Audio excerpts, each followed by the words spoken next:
유병언 전 회장 일가의 비리 의혹을 수사하고 있는 검찰이 유 전 회장의 경영 개입 여부를 밝히는 데 주력하고 있습니다. 검찰은 해외에 머물고 있는 유 전 회장의 자녀와 최측근들이 3차 소환에도 응하지 않을 가능성이 크다고 보고 유 전 회장부터 소환하는 방안을 검토하고 있습니다. 네, 특별수사팀이 꾸려진 인천지방검찰청에 나가 있는 취재기자 연결합니다. 김주영 기자.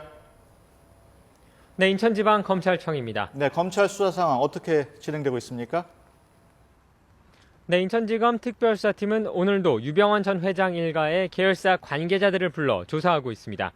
검찰은 이들을 상대로 유 전 회장의 경영 개입 여부를 규명하는 데 수사력을 모으고 있습니다. 이와 함께 이미 조사를 받은 계열사 대표들의 진술을 면밀히 검토하며 추가로 거론된 측근들의 소환 시기를 조율하고 있습니다. 조사를 받은 계열사 대표들은 대체로 유 전 회장이 불법 행위에 관여한 적이 없다고 진술한 것으로 알려졌습니다. 하지만 검찰은 대대적인 압수수색과 계열사 전현직 관계자들에 대한 조사 등을 통해 높낮이 모임 등 유 전 회장이 경영에 개입했다는 직간접적인 정황 증거와 내부 진술을 확보한 것으로 알려졌습니다. 이에 따라 유 전 회장 일가에 대한 압박 강도도 더해지고 있습니다. 검찰은 우선 해외에 머무르고 있는 자녀와 측근들에게 오는 8일까지 귀국해 조사를 받으라며 최후 통첩을 보낸 상태입니다. 앞서 검찰은 이들이 이번에도 출석하지 않으면 강제 절차에 착수하겠다는 뜻을 나타냈는데요. 하지만 이들이 3차 소환에도 응하지 않을 가능성이 큰 만큼 국내에 있는 유 전 회장의 장남 대균 씨를 먼저 소환하는 방안도 검토하고 있는 것으로 알려졌습니다. 이와 함께 유 전 회장이 조만간 소환될 가능성도 조심스레 점쳐지고 있습니다. 유 전 회장이 경영에 직간접적으로 관여했다는 정황은 속속 드러나고 있는데 앞으로 수사 방향은 어떻게 됩니까?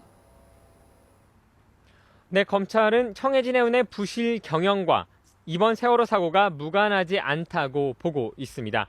비자금을 만드는 과정에서 경영에 어려움을 겪다 보니 무리하게 선박 구조를 변경하고 지나치게 많은 화물을 실었을 가능성이 높다는 겁니다.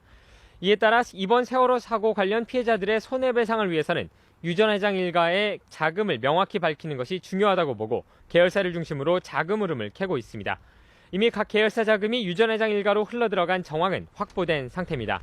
매출액 가운데 상당 부분이 컨설팅 비용과 자문료 등의 형태로 빠져나간 뒤 해외 법인으로 유출된 것으로 파악됩니다. 특히 검찰은 회사 자금 대부분이 차남 혁기 씨와 두 딸이 운영하는 회사로 유입돼 편법 증여된 것으로 보고 있습니다. 검찰은 유 전 회장 일가의 불법 행위들을 밝혀 피해자들에 대한 피해 보상을 돕겠다는 방침입니다. 이런 가운데 기독교 복음 침례회 인천교회 신도 500명은 내일부터 한 달 동안 인천지검 정문 앞에서 종교 탄압 중단을 요구하는 집회를 열 계획입니다.